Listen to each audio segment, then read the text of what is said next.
अस्सलाम वालेकुम guys, welcome back. और आज के इस लेक्चर में हम देखेंगे बिटवाइज ऑपरेटर्स क्या होते हैं। बिटवाइज ऑपरेटर्स, सबसे पहले आपको ये पता होना चाहिए कोई भी चीज़ जब हम पढ़ते हैं तो वो यूज़ किस लिए करते हैं। सबसे पहले आपको उसका यूज़ पता हो। जब आप उसका यूज़ देख लेंगे तो उसके बाद आपके अंदर एक इंटरेस्ट डेवलप हो जाएगा कि ये चीज़ मैं इसलिए कर रहा हूँ। तो बिटवाइज ऑपरेटर्स को हम किस लिए यूज़ करते हैं डार्ट में। इसको हम बिट मैनिपुलेशन के लिए यूज़ कर सकते हैं, बिट फ्लैग्स के लिए यूज़ कर सकते हैं, बिट मार्क्स के लिए, ऑप्टिमाइजेशन के लिए, इनकोडिंग और डिकोडिंग, जो हम इंक्रिप्शन और डिक्रिप्शन करते हैं उसके लिए हम बिटवाइज ऑपरेटर यूज़ कर सकते हैं। उसके बाद जो है वो हम परफॉर्मेंस को बेहतर करने के लिए भी बिटवाइज ऑपरेटर्स यूज़ करते हैं। अभी हम यूज़ किस तरह करते हैं ये हम जब आगे जाते जाएंगे प्रैक्टिकल में, जब हम प्रोजेक्ट्स के ऊपर काम करेंगे तो ये चीज़ें जो हैं हम वहाँ पे डिटेल से डिस्कस करेंगे।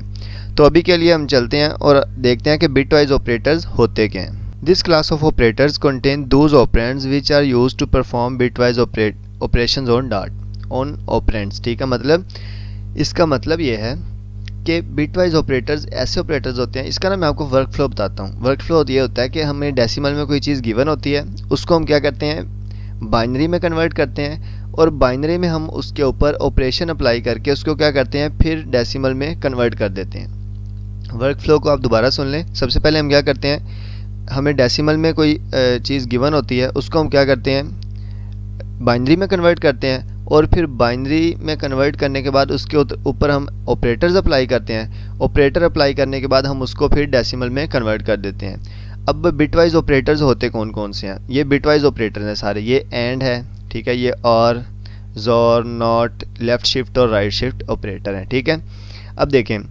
Perform bitwise operation on two operands. ठीक है, अब देखें ये एंड। एंड क्या होता है कि दोनों जब ट्रू होंगे तो ही वो ट्रू रिटर्न करेगा। बिटवाइज और, जोर, नॉर, ये हम सारे के सारे कोड करके देखते हैं। आपने क्या करना है, आपने ये जो स्लाइड है ना इसको नोट कर लेना है, या फिर आपने इसको याद रखना है कि इसके अंदर हमने क्या क्या किया था, कौन कौन से बिटवाइज ऑपरेटर होते हैं। अब हम कोड करते हैं और कोड करके इस कॉन्सेप्ट को अंडरस्टैंड करते हैं। गाइज, तो मैंने वी एस कोड को ओपन कर लिया और सबसे पहले मैं यहाँ पे क्या लिखता हूँ, मेन फंक्शन बनाता हूँ, void main। ठीक है, और यहाँ पे जो है मैं एक वेरिएबल लिख लेता हूँ इंट a इक्वल्स टू, मैं लिख लेता हूँ 5। ठीक है, और एक और वेरिएबल बना लेते हैं b इक्वल्स टू 3 लिख लेते हैं। ठीक है, अब मैं यहाँ पे क्या करता हूँ, यहाँ पे एक और वेरिएबल डिक्लेयर करता हूँ इंट। सबसे पहले हम एंड ऑपरेटर को देख लेते हैं। अब ज़रूरी नहीं कि इसका नाम आप एंड ही रखें, आप कुछ भी लिख सकते हैं। अब मैं कहता हूँ a एंड b, या मैं यहाँ पे लिखता हूँ एंड बिटवाइज ऑपरेटर। ठीक है, और यहाँ पे मैं एंड लिख देता हूँ। अब इसका क्या मतलब है कि जो ये एंड वैल्यू रिटर्न करेगा वो कहाँ पे आके स्टोर हो जाएगी, यहाँ पे आके स्टोर हो जाएगी, इस एंड के अंदर, इस इंटीजर के अंदर स्टोर हो जाएगी। ठीक है, इसको फॉर्मेट डॉक्यूमेंट कर लेते हैं, तो कंट्रोल एस से मैं सेव करता हूँ और अब इसको मैं रन करता हूँ। अब देखें, जब मैंने इसको रन किया तो हमारे पास आंसर कितना आ रहा है, 1 आ रहा है। अब 1 क्यों आ रहा है भाई, ये तो कोई लॉजिक ही नहीं बनती, क्योंकि अब 5 और 3 है और 1 किस तरह आ जाएगा। अब देखें ये किस तरह है। अब a हमारे पास क्या है, अब a को अगर हम बाइनरी में कन्वर्ट करें तो हमारे पास क्या आता है, 1 0 1 आता है। ठीक है, और b हमारे पास है 3।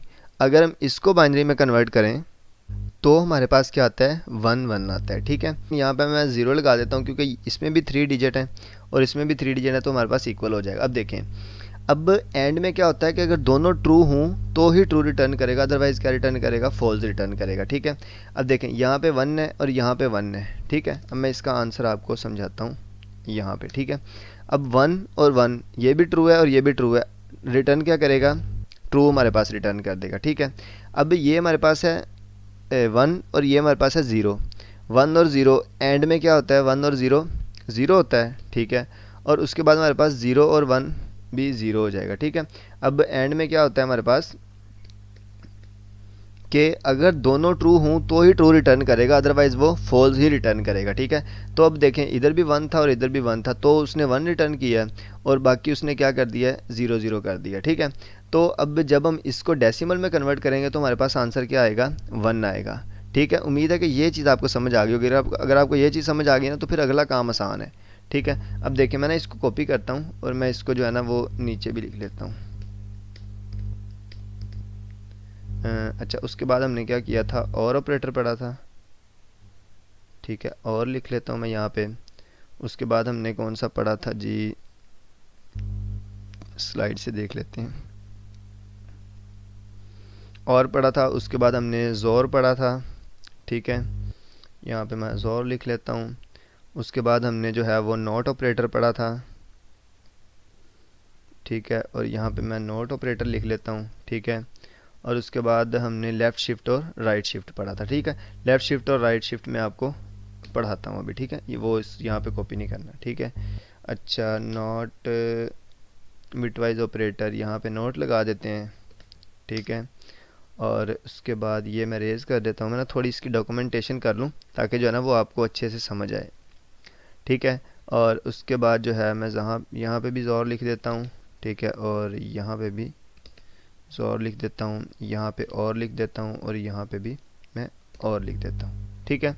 और यहाँ पे भी चेंज कर देते हैं, ज़ाहिर है, तो यहाँ पे और लिख दिया मैंने, यहाँ पे मैंने ज़ोर लगा दिया, ठीक है। और यहाँ पे जो है मैंने सॉरी ए है ना, तो ए ही सिंपल यूज़ करेंगे और ए के साथ नॉट यूज़ कर देंगे, ठीक है।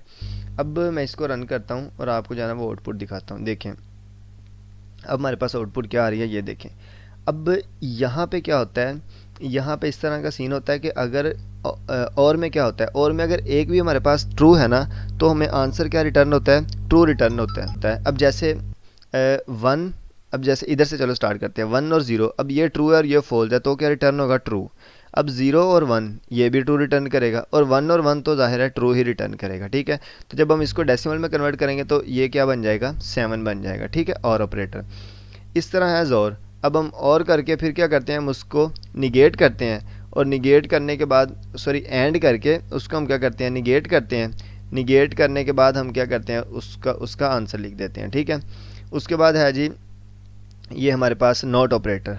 अब नॉट ऑपरेटर क्या होता है कि जो हमारे पास ए का आया होता है ना आंसर, ए का आंसर क्या था, 001 ये वाला था, ठीक है।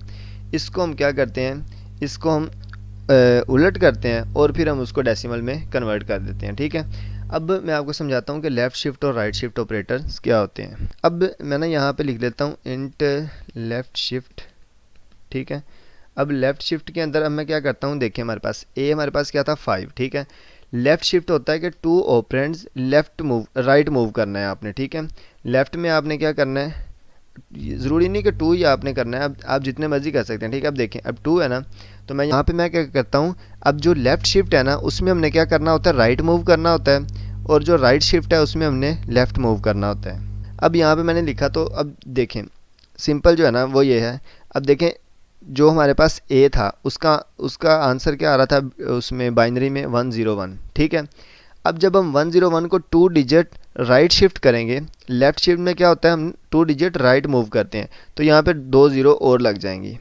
और यहाँ पे जब मैं इसको प्रिंट करवाऊँगा, ठीक है, अब मैं इसको प्रिंट करवाता हूँ, यहाँ पे लेफ़्ट शिफ्ट इज़, और यहाँ पे जो है मैं शिफ्ट लगा देता हूँ, ठीक है। अब और उसके बाद इंट, अगर मैं यही राइट शिफ्ट करता हूँ, ठीक है, राइट शिफ्ट, ठीक है। और अब देखें मैं क्या कहता हूँ, मैं कहता हूँ अब ए को आप मूव करें 1 डिजिट राइट, ठीक है। अब ए हमारे पास क्या था, पहले ये वाला था, ठीक है, 101। तो जब हम इसको 1 डिजिट राइट मूव करेंगे, ये हमारे पास क्या बन जाएगा, 00, और हमारे पास ये 10 हमारे पास ये बन जाएगा, ठीक है। अब मैं क्या करता हूँ, मैंने यहाँ इसको भी प्रिंट करवाता हूँ, और यहाँ पे भी मैं कर देता हूँ राइट शिफ्ट, और यहाँ पे भी मैंने क्या कर दिया, राइट शिफ्ट कर दिया। अब मैं इसको सेव करता हूँ, और देखें ये हमारे पास आंसर आ गया, ठीक है। अब देखें यहाँ पे राइट शिफ्ट और लेफ़्ट शिफ्ट को मैं थोड़ा सा मज़ीद आपको एक्सप्लेन कर देता हूँ। देखें जब हमारे पास लेफ़्ट शिफ्ट होता है ना, तो हमने राइट मूव करना होता है, ठीक है। जब हमारे पास राइट शिफ्ट होता है तो हमने लेफ़्ट मूव करना होता है, ठीक है। अब देखें मैंने जब यहाँ पे लिखा कि हम जो है वो लेफ़्ट शिफ्ट 2 डिजिट मूव करें, ठीक है, तो हमने कहाँ पे मूव किया है, देखें राइट की तरफ हमने मूव किया है, ठीक है। ये देखें ये हम राइट की तरफ गए हैं, ठीक है। जब मैंने राइट का कहा है तो हम कहाँ पे आए हैं, लेफ़्ट की तरफ आए हैं, ठीक है। तो ये चीज़ जो है ये आपने अंडरस्टैंड कर लेनी है। तो आज के लेक्चर में इतना ही था।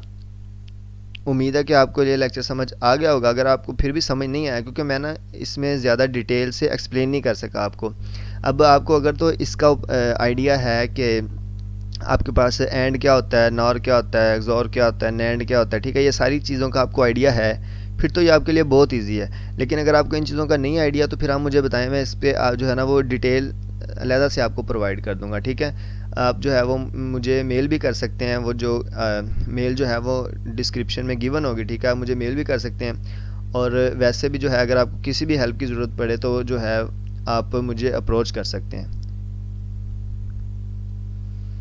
तो अगर इस लेक्चर में कोई थोड़ी बहुत आपको समझ नहीं आई तो आप जो है वो कमेंट में भी पूछ सकते हैं, कमेंट में भी मैं आपको रिप्लाई करूँगा। और आप जो है वो डायरेक्ट मुझसे कॉन्टैक्ट भी कर सकते हैं। तब तक के लिए अल्लाह हाफिज़, मिलते हैं नेक्स्ट लेक्चर में।